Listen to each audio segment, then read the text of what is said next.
His journey to uncover the truth about these underground tunnels began with whispers from insiders who suggested that the Grand Canyon caverns might be part of a vast subterranean network. The idea of secret underground facilities has long been a topic of discussion among researchers, and Rhodes was determined to find evidence that could validate these claims. However, before he could even begin his exploration, he found himself being watched.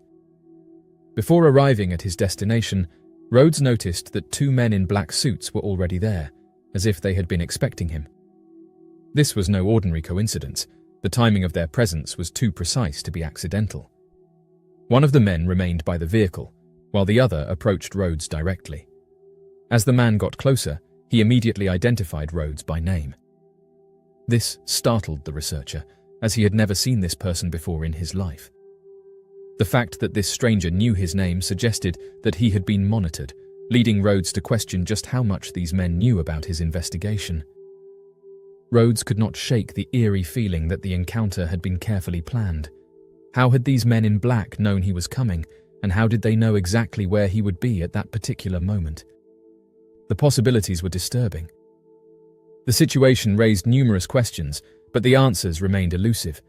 What was even more unnerving was the tone in which the man in black spoke to him. The conversation took a menacing turn when the man in the black suit issued what Rhodes perceived to be a thinly veiled threat. The figure warned him that he needed to be careful in this area because it would be easy to fall into one of the many caverns, and if that were to happen, no one would ever find him. This statement, while appearing on the surface to be a simple cautionary note, carried an undeniable sense of intimidation. The implication was clear: if Rhodes continued his investigation, he might not return. Realizing the gravity of the situation, Rhodes wasted no time in leaving the area. He had been warned, and whether or not he was willing to heed the warning, he knew he had to be careful. His mind raced with questions as he departed. Who were these men? And were they government agents, members of a secret organization, or part of an unknown force that was determined to keep the secrets of the Grand Canyon caverns hidden?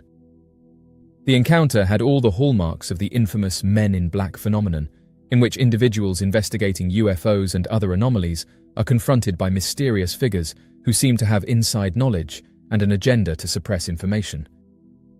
Rhodes's experience mirrored countless other accounts from researchers and witnesses who claimed to have been intimidated into silence by unknown entities. The presence of underground tunnels has long been a topic of intrigue in conspiracy circles, with many believing that secret bases or extraterrestrial facilities exist beneath the Earth's surface. The Grand Canyon, with its vast and unexplored caves, would be an ideal location for such a hidden installation. If such a base did exist, it would explain why someone would go to such great lengths to deter Rhodes from investigating further. The unsettling reality of the encounter left Rhodes questioning not only what he had nearly uncovered, but also the level of surveillance that was being conducted on him.